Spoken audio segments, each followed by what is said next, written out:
Olá, boa tarde. Estamos de volta com mais uma entrevista para vocês. Tudo bem com vocês, meus queridos? Comigo tá tudo ótimo, tudo em paz, graças a Deus. Tudo numa ótima harmonia e energia. Nós vamos hoje temos mais uma entrevista hoje que eu gosto de entrevistas polêmicas, de entrevistas que mexem com o nosso inconsciente, com a nossa mente, com a nossa cabeça, que faça a gente pensar. E hoje nós vamos falar sobre uma comunicação diferenciada, chama comunicação não violenta. Nós estamos hoje recebendo uma psicóloga especialista no assunto. O nome dela é Josemara Veras Garcia. Ela é psicóloga clínica e facilitadora do programa de inteligência emocional. Muito boa tarde, Josemara. Seja bem-vinda ao nosso programa. Vamos hoje conversar um pouco sobre a comunicação não violenta. Eu queria saber de você, né?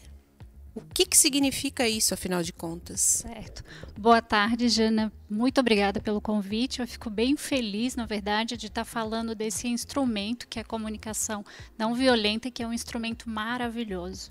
O que é a comunicação não violenta? Na verdade, é uma abordagem de comunicação que nos permite falar de uma maneira mais efetiva e clara. Por quê?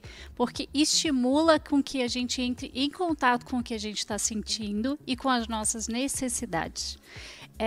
Essa abordagem ela foi criada por um psicólogo americano, Marshall Rosenberg, que na verdade traduziu esse olhar empático da comunicação e embasou isso tudo em uma teoria, mas também em uma prática. Hoje, a comunicação violenta, também conhecida como a CNV, além de ser uma técnica, uma forma de comunicação, também é uma forma de nós relacionarmos com o outro e conosco a partir da empatia, a partir da compaixão, tendo em vista uma cultura de paz. Que lindo, adorei. Empatia, compaixão, né? Sim. São muitas pessoas deixam isso de lado, né, Josemara? E essa técnica eu nunca tinha ouvido falar. Na verdade, eu já fazia até uso algumas vezes desse tipo de técnica sem saber, viu? Porque eu já tenho uma maneira de agir em relação às pessoas também, dessa forma que você entrega o seu recado sem agredir o outro, sem ofender o outro. E indo um pouquinho mais longe, em que consiste essa técnica? Vamos falar um pouquinho, aprofundar um pouquinho mais. No que ela consiste, como é que ela funciona, na verdade? Dá um exemplo pra gente. Certo, perfeito. A comunicação não violenta, ela tem 4 pilares na sua estrutura técnica, certo? Prática, eu digo. A observação, no qual eu observo o que está acontecendo, o comportamento do outro, eu relato e descrevo esse comportamento sem julgamento, sem juízo de moral e sem crítica. O segundo pilar, o que eu sinto diante daquele comportamento. Terceiro pilar, qual é a necessidade que fica em voga, que aquele comportamento deixa de atender, por isso eu me sinto daquela maneira. E o quarto pilar é o pedido. Diante de aquilo que eu sinto e o que eu necessito, eu formulo um pedido específico para aquela pessoa, tendo em vista a minha necessidade. Portanto, nesse sentido, esses 4 pilares eles dão a condição de que a comunicação violenta ela é uma forma de desenvolvimento pessoal e profissional. E eu digo até que espiritual. Por que desenvolvimento pessoal? Porque através da comunicação não violenta, eu tenho um instrumento de autoconhecimento, um caminho de autoconhecimento, no qual eu me dou conta do que eu estou sentindo, me dou conta do que está por trás do meu comportamento, que é a minha necessidade. Qual é a necessidade ali que está me machucando, que não está sendo atendida e que eu estou recebendo aquele feedback através daquela incomodação, através daquele sentimento que o comportamento do outro está me trazendo. E isso me permite eu me desenvolver e permite, quando eu faço isso, eu também posso me colocar disponível para compreender qual é a necessidade do outro, sem julgamento. Por que o outro está agindo daquela maneira? Eu saio do lugar da crítica e compreendo. Aquele comportamento não tem a ver comigo. Na verdade, aquele comportamento tem a ver com ele está necessitando de algo e através daquela forma de agir ele está buscando atender aquela necessidade. Isso me aproxima do outro. Olha que maneira boa de a gente conseguir compreender por que o outro o outro está agindo daquela forma, né, Josemar? Olha que legal, se a gente ter essa capacidade, desenvolve essa capacidade, a gente vai parar de julgar, de dar de dedo na pessoa, de dizer para ela de maneira crítica, apontar defeitos, que é horrível isso, porque a pessoa às vezes a pessoa já não está bem, né? Você fica apontando o dedo e colocando mais defeitos e fazendo mais críticas. Qual é a tendência disso?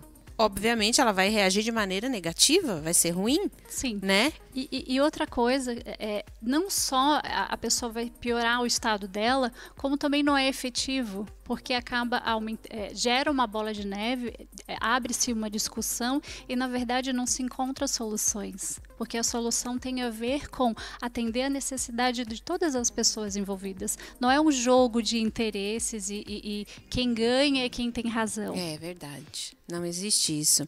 E de que maneira a comunicação não violenta nos permite estabelecer uma conexão profunda com o outro?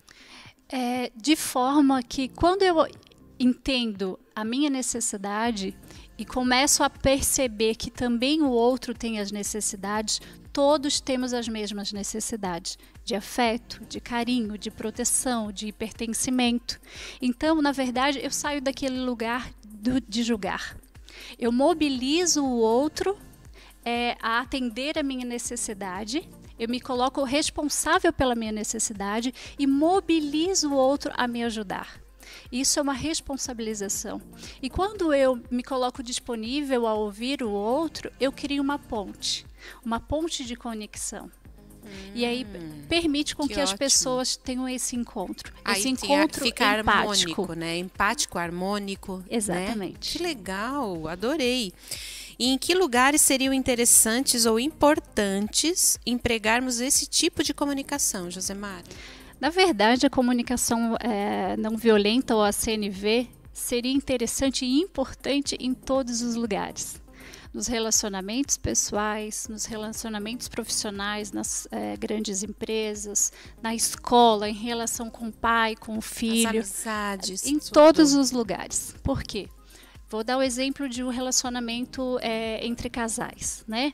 O que existe o que chega na clínica são casais de quase toda a totalidade que não conseguem se comunicar. São pessoas que vivem o melindre de achar que o outro tem que saber o que eu estou necessitando, de compreender e atender aquilo que eu preciso sem que eu fale. Achar que o outro tem uma bola de cristal. Isso mesmo. O que acontece também e aí, às vezes, por medo de machucar o outro, eu também não comunico o que eu necessito. Eu não comunico como eu estou me sentindo diante daquela pessoa. Isso vai fazendo com que os relacionamentos se tornem cada vez mais vazios. Porque para ter um relacionamento saudável, de qualidade, eu preciso ser autêntica. E eu preciso permitir que o outro seja autêntico. Então, a comunicação não violenta, na qual eu não detenho o saber, eu construo junto com aquele parceiro, né? Tendo em vista as necessidades de ambos, de todas as pessoas ali. Nos relacionamentos entre pais e filhos, os pais, tendo o interesse de ensinar aos filhos o respeito, a compreensão por essa hierarquia entre pais e filhos, acabam subjugando a necessidade do filho e condicionando de uma maneira que o filho obedeça e que o filho não comunique. Porque às vezes os pais têm essa postura, eu sei o que é melhor para o filho. Isso. E aí não consegue ouvir e as crianças vão aos poucos alienando-se das suas necessidades. Exatamente. E aí desde pequenininho a gente não consegue colocar, vai aprendendo desde pequenininho a engolir sapos. Só imposição. Isso. Só vive por imposição. Exato. Vão me dizendo, eu vou absorvendo. Exatamente. E como a criança necessita do pertencimento, da confirmação desses pais, ela acaba não falando para não magoar. Quando a criança então tem um enfrentamento e ela coloca o que ela está sentindo, como ela não é ensinada, não é treinada a fazer isso de uma maneira mais assertiva, o que acontece é que a criança passa por mal educada, por rebeldia, mas na verdade é que ela não tem recurso, porque não foi ensinado a mostrar para a expressar para esse adulto o que ela está precisando. Muito interessante. Nas escolas, como seria importante nas escolas o treino da comunicação não violenta. Por quê? O treino da comunicação não violenta é um instrumento de desenvolvimento de inteligência emocional. E nós não aprendemos em nenhum espaço a nos comunicar. É verdade. Imagina só se as crianças hoje recebessem essa preparação de uma forma de se colocar, de se perceber e desenvolver junto com o outro uma colaboração. Que maravilhoso que seria. Seria. Imagina, nós teríamos jovens saudáveis, de mente sã, Isso. e onde eles poderiam manifestar suas vontades, seus desejos, os sentimentos, né? E mais do que isso, eu penso, Jana, as pessoas chegariam nas empresas, nas grandes, né, no seu ambiente de trabalho, nas corporações, no seu ambiente de trabalho, não com esse modelo de disputa, não com esse modelo que reproduz a questão da violência, de forçar o outro através do medo. Então, o que aconteceria? Mais satisfação no ambiente de trabalho e, por consequência, mais produção, mais resultado. Mas o problema é que a gente se perde focando no resultado e aí deixa de valorizar o bem-estar das pessoas. Nossa, meu Deus, que coisa boa. As escolas tem que ficarem atentas, né, a esse tipo de profissional que tem essa capacitação para poder chamar esses profissionais e, quem sabe, incluir na grade curricular, na grade de matérias lá, esse tipo de atividade. Que coisa, que trabalho maravilhoso que seria feito com os jovens, com as crianças, né? Isso. Maravilhoso, perfeito. Sim. E quais são os maiores desafios para a prática da CNV, da comunicação não violenta? Certo. Um dos maiores desafios é a gente se permitir o lugar de vulnerabilidade. Porque quando eu me dou conta do como eu me sinto, da minha necessidade, isso faz eu me dar conta também que eu preciso em partes do outro para atender a essas necessidades. Embora eu seja responsável por atendê-las, eu tenho uma certa dependência desse outro. E isso faz com que a gente tenha a experiência de perda de controle e, consequentemente, do medo. O medo é de que será que o outro está disponível a me ajudar? Será que o outro se importa o tanto comigo a ponto de juntos atender o que é importante para mim? Então, esse medo é um lugar insuportável e ele é gerador da maior parte das violências que existem. As pessoas, como não sabem lidar com essa sensação insuportável de medo, né, elas subjugam e obrigam o outro a atender a necessidade. E a violência é isso. Né? Todas as violências, grande parte dela tem origem a esse medo. Nossa. O medo da vulnerabilidade. Outros desafios, como por exemplo, nós temos dificuldade de sustentar nossa postura. Por quê? A gente pode reconhecer o que a gente necessita, a gente pode reconhecer como a gente sente, mas na hora que a gente está naquela situação vem uma carga emocional. E aí? A gente precisa de treino, a gente precisa de exercício, precisa reconhecer e ter em foco qual é o objetivo do porquê que eu estou trazendo aquilo para aquela pessoa. Outro desafio é que a gente tem dificuldade de tolerar esse desconforto. Porque ser autêntico e permitir com que o outro também seja autêntico, ter essa escuta empática, às vezes nos coloca num lugar de desconforto. Sim. E nós não somos treinados a suportar isso. Com certeza não somos. Meu Deus, mas são muitos os desafios. São muitos. Se eu deixar aqui, você vai enumerar mais quantos?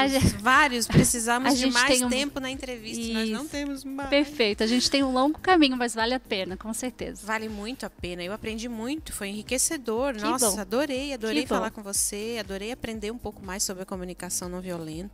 Acho que é por aí o caminho, viu? Eu também acho. Eu aposto e tenho esperança nisso, Jana. Por aí, aposte mesmo, que eu tenho certeza que vai dar muito certo. Com certeza. Quero agradecer muito a sua presença, viu? Pelos esclarecimentos. Obrigada pela sua presença. Obrigada por estar aqui conosco hoje. Muito obrigada também e um abraço enorme. Obrigada. Pessoal, boa tarde. A gente se vê daqui a pouco com mais uma entrevista para vocês. Um abraço.